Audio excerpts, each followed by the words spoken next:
Alright, I'm sorry for being a child, but I have to. We are at the Snowflake Factory here at Yankee Candle Village, and it's snowing. There's snow falling on my face. It's not real snow, but the people here at Yankee Candle, they're doing something right. Look at this. You can't beat this. You can't beat this. I mean, totally sets the mood.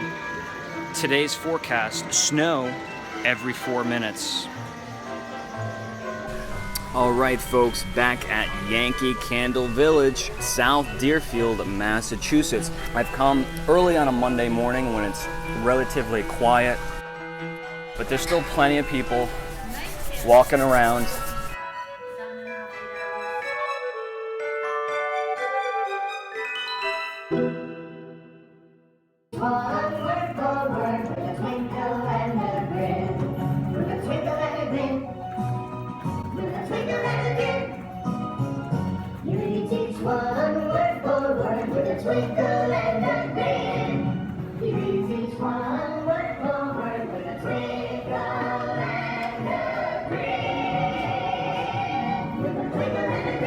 Always a little bit embarrassing for me to get out here and do this, especially when I'm wearing the Triple Dog Dare You Christmas Story t-shirt, but you have to be all in when you're doing a Christmas themed special. You gotta do it, right? I had a family of about 25 babies, grandmothers, mothers, brothers, sisters, uncles, cousins, staring at me from like 10 feet away for about 30 minutes, looking at me as if I was like Sam Donaldson reporting the news. I don't know what the fascination was, but I battled through it. That's all that matters. But if you want to hang in and watch me walk around and do a little bit of vlog style touring of the Yankee Candle Village, hang in tight, because I'm going to put all my stuff in my bag and we'll take a short little walk around. I'll show you some stuff. If you've never been here, you might want to take this opportunity to check out Yankee Candle Village. Hang tight, I'll be right back.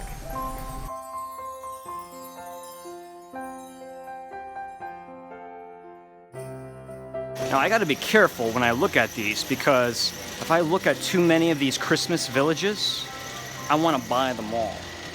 So I have to walk by really quickly, because the temptation of actually purchasing not just one, but an entire set, a whole village, would actually be a possibility. I wouldn't put that past me. I got a lot of self-control when it comes to certain things, but when it comes to stuff like this, no control.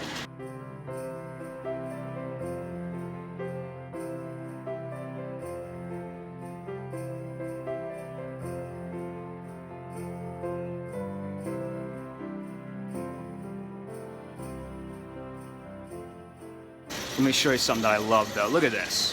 Look at this. LEDs with the Grinch perched. His cave built in the snowy mountains of Whoville.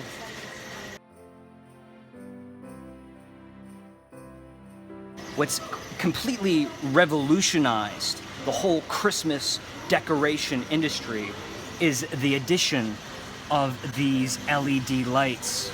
These things are amazing. They only take such a little amount of electricity, they last forever, and they don't create heat.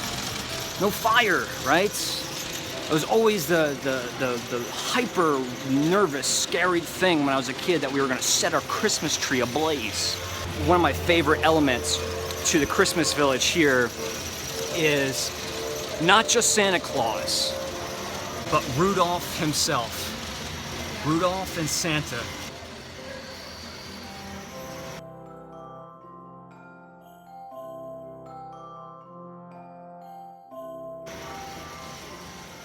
And look at this, the Chrysler Building. Look at that. Does that not remind you? It reminds me of Manhattan in around Christmas time. Look at how beautiful. That's a big Chrysler Building. That's about 20 inches tall right there. That's something I'd like to own. Got the Peanuts. The Peanuts characters. You guys already know that I have a big fascination with the Peanuts.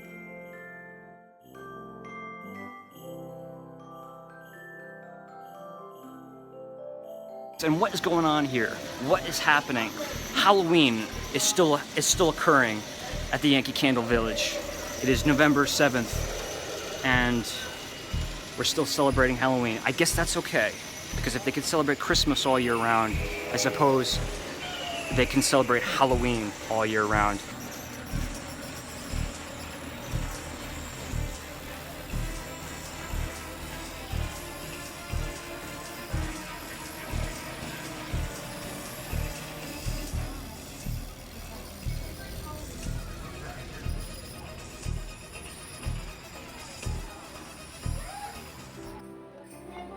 So upon entering through the east entrance, we have Yankee Candle's general store, which is a very rustic, nostalgic country market, if you will.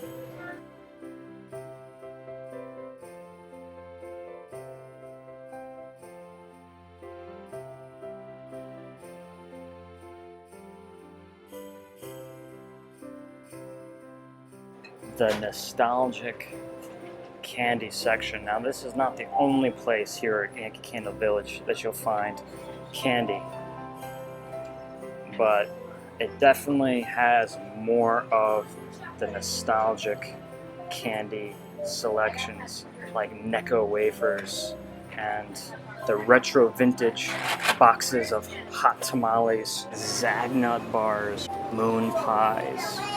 We even have soda pop, bubble up. We remember this, right? How far back does this go? Monster mucus. That one I don't think goes back very far. Unicorn, candy cane, lollipops. I cannot tell you how much as a child I was fascinated with these, and yet I never got one.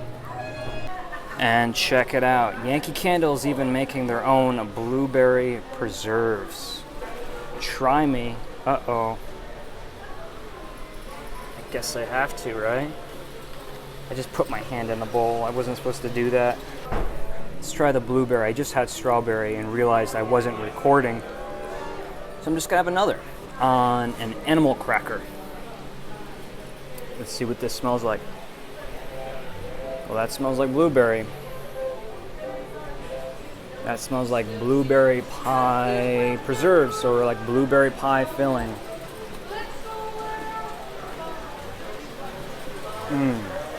Super sweet, but chunky. And you know what? There's enough acidity in there to balance out the sweetness. It's actually really, really good. So exiting the country store, entering one of my favorite rooms here at Yankee Candle Village. All of the candles are broken down into categories. We have fresh down there. We have food that lines this entire wall. More fresh here, fruit, festive, and festive is going to span all the way over here, but broken down by scent category. The best thing about this room, I have to tell you, is this wooden floor. I don't know if you can hear how that creaks, but it definitely feels like you're in a nice old country barn. And here are some of the brand new Christmas scents.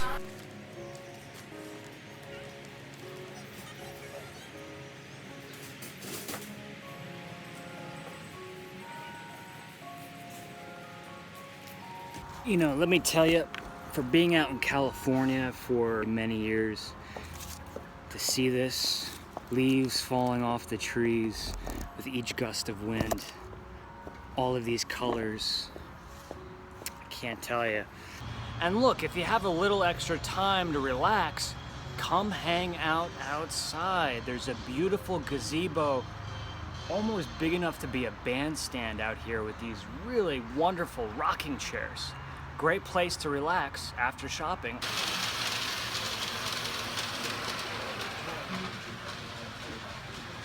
Who's that guy right there? Another vlogger, vlogging at Yankee Candle Village. And here I thought I was the unique only person. Well, that guy's actually my brother. He's got his own vlog. His name is Eric Peter Carlson. He's a filmmaker. He's a much different vlogger, much different style show than I have. But check him out. In the descriptions below, I'll put a link to his channel. You're going to definitely want to check that out. Alright, so this is a world map of folks that have visited the Yankee Candle Village here in Massachusetts, South Deerfield. And I want to put this pin, only I can't quite find it. So let's imagine Munich falls right there. Munich, Germany. We're gonna pop that right in there. That's for you, Munich fans out there. I appreciate the support. I came across this candle right here, Winter Glow. There has been someone who's been watching my shows from the very beginning, has been a big supporter, has been commenting, and kindly asked me if I could do a review on this candle, Winter Glow. And I do own it, and I have burned it, but I just kind of walked by it here at South Deerfield Flagship store, and I thought, you know what, as long as I'm here, I'm going to fulfill my promise, smell this candle, and share you some of my thoughts. So let's see if I pick up anything different, or maybe if it's changed in any way.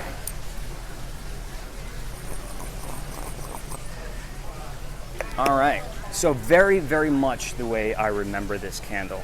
Look, the main components of this candle, very pretty. It is going to be blue spruce.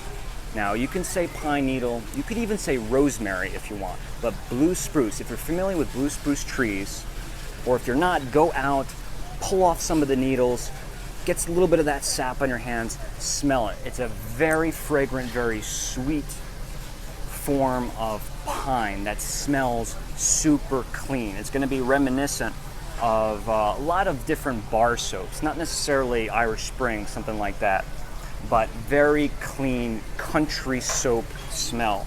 A lot of fabric softeners, a lot of detergents are going to use this fragrance to add to the clean factor. And in addition to that, there is citrus. And I've said this time and time again, citrus and pine go hand in hand, yin and yang, right? They're just beautiful complements of each other. You get this lemon juice, lemon zest, lemon pith, lemon extract. And this is purely on associations here, because clean linen smells like fabric softener, right? Clean linen smells like detergent. We put fragrance in the products that we clean them with. But if you're familiar with those clean cotton or fresh linen, clean clothes, anything super clean candles, a lot of that here. This smells like a big, warm, fluffy, soft cashmere blanket. And mixed with the white wax, mixed with that beautiful visual, this really does, for me, set the tone of a nice winter morning or a winter evening. If it's snowing outside, or look, if you live in a place where it doesn't snow. I lived in Napa Valley for years, and it didn't snow. It didn't get cold. It didn't get anything remotely looking like anything like that label. But you know what? If you want to recreate that mood, if you want to escape, something like this is really going to help set that tone. Burn this on a very warm June or July. Put on a Christmas movie. Put on a movie with lots of snow in it, and it'll really set the mood. And if anyone's asking if I smell flame or fire or burning firewood, no. But with that image, that tells you a beautiful story. You don't need those smells. If you look at that image and you're in the right setting and this creates that mood, you don't need to smell those components. Very clean, very clean. Makes me think of fluffy white snow. Makes me want to build a snowman, Elsa. Makes me want to build a snowman. Winter Glow. Ooh. This town also reminds me of Funny Farm. You guys seen that movie? I just passed a small chapel and a courthouse, crossed a little ancient bridge. You know what I feel like? I feel like I'm in a Charlie Brown Peanuts comic strip.